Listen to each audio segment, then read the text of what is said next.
Hi friends, this is Kristen from the Pros and Cons team, and today I'm really excited to talk to you about the pros and cons of starting a blog.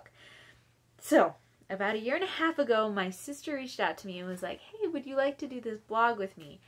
And I was like, okay, sure. And wow, it has been an adventure.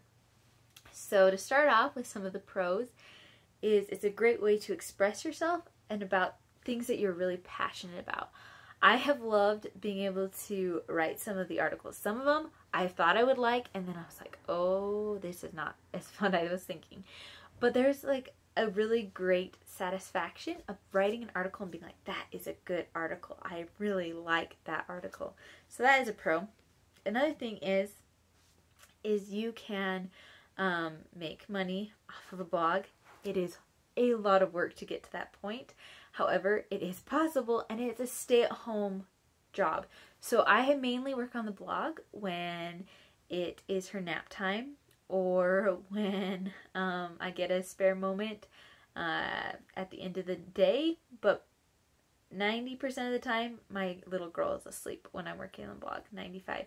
So it's like something that you can do as a stay-at-home mom, which is really flexible with schedules. And like another thing is if you're working, maybe want to make a little bit of money off the side, it is flexible, but it takes a lot, and that can move on to a con.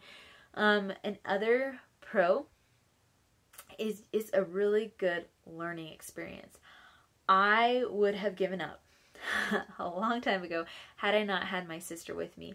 There were so many learning curves that I had to like learn, and we had to redo, and we had to figure out, and it was like, oh, this is overwhelming.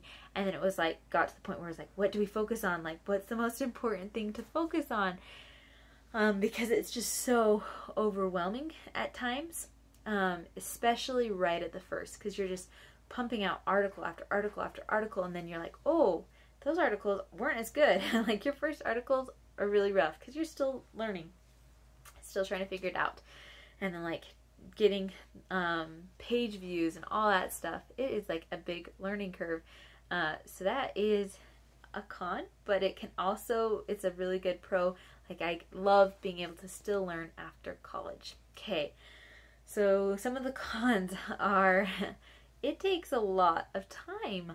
I did not expect to have it take as long as it has, and our blog is still not like high up there, but it like takes a ton of time. I think that's something that is really funny when you look up about blogs and they don't really tell you about how much time. And yes, maybe you can put that time in 3 months, but you're going to be putting 40 hours a week. Like it's like, it doesn't just like happen. Like you have to have tons of articles, good content, and it's like, it's a lot of work. So that is a con. Another thing is it may never take off to where you want, or you can like lose the passion. I think there's been a couple times where both me and my sister have been like, oh, like I just don't feel like as passionate about it, and then it'll come back. But the thing is if it had been like, we talk about a lot of pros and cons, I get to talk about a lot of subjects that I'm passionate about. However, had we done a blog about dogs, I would have been so tired about like writing articles about dogs. Like you would just get so burnt out, I feel like, unless you are super, super passionate about dogs. So that's just a side note. Do something that you're really passionate about. There have been several of these articles that I have been super, super passionate about and have been really fun to write. So these are some of the pros and cons that I've thought of. If there are additional pros and cons that you would like to add, please leave them in the comments below, and you can check out more pros and cons linked in the description below. I hope you have a great day. Bye.